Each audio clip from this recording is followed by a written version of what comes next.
अब इसमें दो राय तो नहीं है कि मौसम रंग तो बदलने लगा है।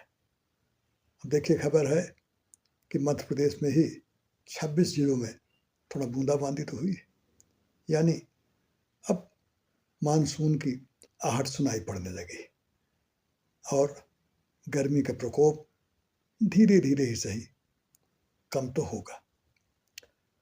और हम यह भी देखते हैं कि हर साल गर्मी पिछले साल के मुकाबले ज्यादा बढ़ती जा रही है, हर साल बढ़ती जा रही, यानी कि धरती गर्म हो रही है।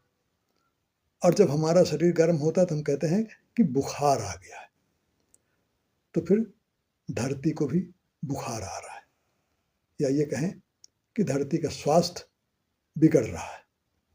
और उसकी एक बड़ी वजह इंसान भी है, क्योंकि गर्मी से बचने के लिए जो उपाय किए जाते हैं उससे भी धरती गर्म हो रही है।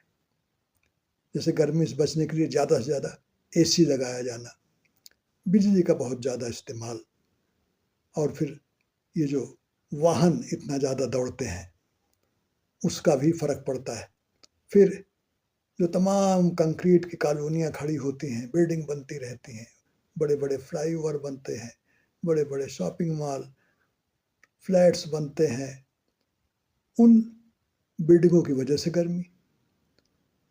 तो गर्मी की एक बड़ी वजह इंसान भी है। तो फिर ये तो सवाल उठेगा कि क्या इंसान गर्मी घटाने के लिए भी कुछ कर सकता है, उसमें योगदान कर सकता है क्या? और फिर एक सवाल और उठता है कि क्या सरकार ही सब कुछ कर पाएगी, या कुछ अलग हटकर व्यक्ति के स्तर पर भी अगर प्रयास हो तो उसका भी असर होगा।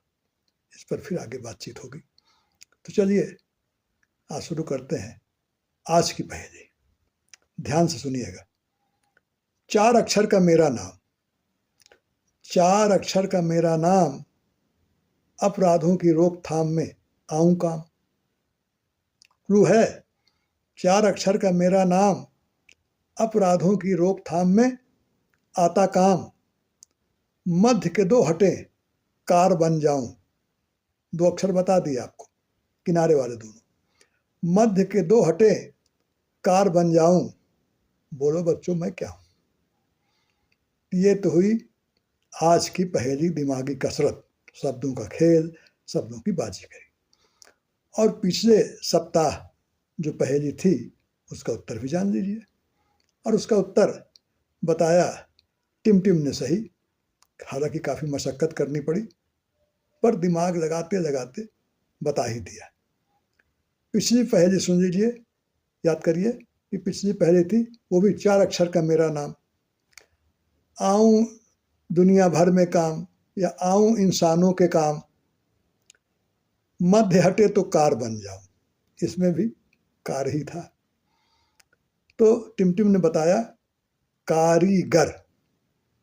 अब देखिए, शुरू में का और आखिर में रा, और कारीगर, री और गा 2 अक्षर बीच के हैं, इनको हटा दीजिए तो कार हो जाता है। और कारीगर की जरूरत तो भाई दुनिया भर में पड़ती है, हर जगह मैकेनिक चाहिए। तो ये पहेली थी पिछले सप्ताह की, और इस सप्ताह की पहेली में भी दिमाग लगाइए, याद करिए। तो कई सप्ताह पहले बातचीत में मैंने बात की थी थिएटर की। तो थिएटर के बारे में तो मैं खुद भी ज़्यादा नहीं जानता हूँ, क्योंकि मैंने थिएटर कभी किया नहीं। हाँ, जो मोटी मोटी जानकारी थी वो बताया था कि थिएटर के क्या फ़ायदे हैं। और थिएटर का मतलब सिर्फ फिल्म या उसमें सीरियल्स में जाना नहीं है, बल्कि वो हमारे ज़िंदगी में बहुत काम आती है। स्टेज का डर खत्म होता है, बोलने की कला हम सीखते हैं, उसमें साथ निभाने की टीम स्पिरिट आती है, तमाम चीज़ें उसमें आती हैं। और फिर ये कहा था कि आगे बात करेंगे नुक्कड़ नाटक की। तो आज दिमाग में आया कि नुक्कड़ नाटक पे बात करें। हाँ, नुक्कड़ नाटक मैंने कुछ किया है, तो थोड़ा उसके बारे में, उसकी क्षमता, उसकी ताकत के बारे में जानकारी है। तो दोनों में नाटक ही होता है, जुड़ा हुआ है। थिएटर में भी नाटक और नुक्कड़ में भी नुक्कड़ नाटक, लेकिन दोनों में फर्क है। जैसे भाई अगर ये कहा जाए कि अच्छे से खाना बनाना है तो दाल चावल चटनी अचार रायता तमाम चीज जब बनता है तो बढ़िया खाना तैयार हो, पूरा व्यवस्थित। और अगर कहा जाए अरे भाई जल्दी है, जरा कुछ जल्दी वाला तैयार करो, तो दिमाग में आ जाएगा, हो सकता है 2 मिनट मैगी आजकल खूब चला है, बहुत जल्दी 2 मिनट तैयार हो जाता है। लेकिन अगर हमसे कोई पूछे, तुम कहेंगे मैगी का बाप है सत्तू, उसको कहते हैं तुरंता, उसमें 2 मिनट भी नहीं लगता, बस घोलो पियो चल दो।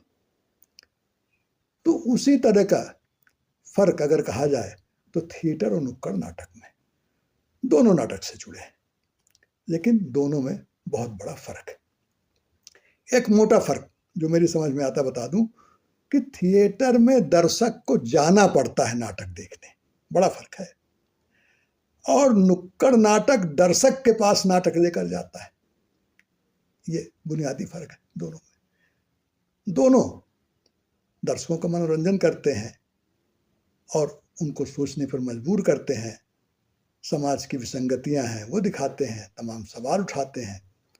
लेकिन एक में दर्शक जाता है थिएटर, वहाँ बैठता है हॉल में, वहाँ स्टेज पे कलाकार आते हैं, नाटक देखता है।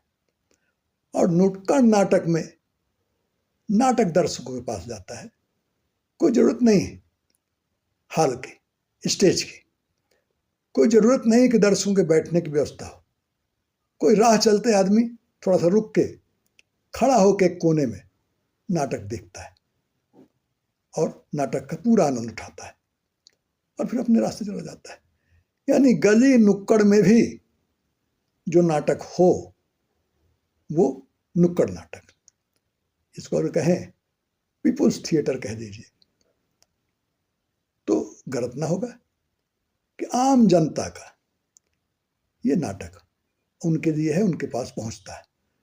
तो ये एक बड़ा फर्क है। और जहां थिएटर के लिए तैयारी करनी पड़ती है, महीनों रिहर्सल होता है, फिर उसके लिए इंतजाम, भाई हॉल किराए पर लेना, खर्चा बहुत होता है। वहां नुक्कड़ नाटक में लगभग नहीं के बराबर खर्चा, कुछ किराए पे देने ही नहीं, न लाइट की समस्या, न ड्रेस का कि प्रॉपर्टी चाहिए, कुछ नहीं। चौराहे पे भी खड़े होके, सड़क के किनारे खड़े होके नाटक कर दिया, ये हो गया नुक्कड़ नाटक। और इसकी ताकत भी बहुत है, इसलिए इसका इस्तेमाल नुक्कड़ नाटक का करीब करीब हर आंदोलन में देखने को मिलेगा। एनजीओज हैं जो गांव गांव जाते हैं, अपनी बात कहना हुआ तो नुक्कड़ नाटक का इस्तेमाल होता है। राजनीतिक दल के भी कार्यकर्ता नुक्कड़ नाटक का इस्तेमाल करते हैं अपनी बात लोगों तक पहुंचाने के लिए। ये एक बहुत ही सशक्त विधा है और इसमें उतनी तैयारी नहीं होती, लेकिन इसकी पहुंच गजब है, सीधे दिल तक पहुंचती है। मुझे याद है कि एक बार जबलपुर के ग्रामीण इलाके में हम लोग थे, 5-6 दिन का शिविर था, कार्यकर्ता शिविर, और उसमें 4-5 ग्रुप बने थे। तो हम लोग रोज अलग अलग ग्रुप निकलता था शाम को, और कहीं पे बैठ के आपस में चर्चा करते थे कि भाई आज किस बात पे नाटक किया जाएगा, और वहीं पे तैयारी होती थी नुक्कड़ नाटक की। और तुरंत कोई मुद्दा उठाया, उस पर चर्चा हुई, फिर ये वो भाई कौन क्या क्या बनेगा उसके हिसाब से, और फिर नाटक हो जाता था। रोज नाटक होता था, एक से एक दमदार प्रस्तुति हुई उस नाटक में, गजब की, मुझको कभी नहीं भूलता। तो नुक्कड़ नाटक में बहुत ताकत है। इस पर और फिर विस्तार से चर्चा होगी। आज तो इतना ही।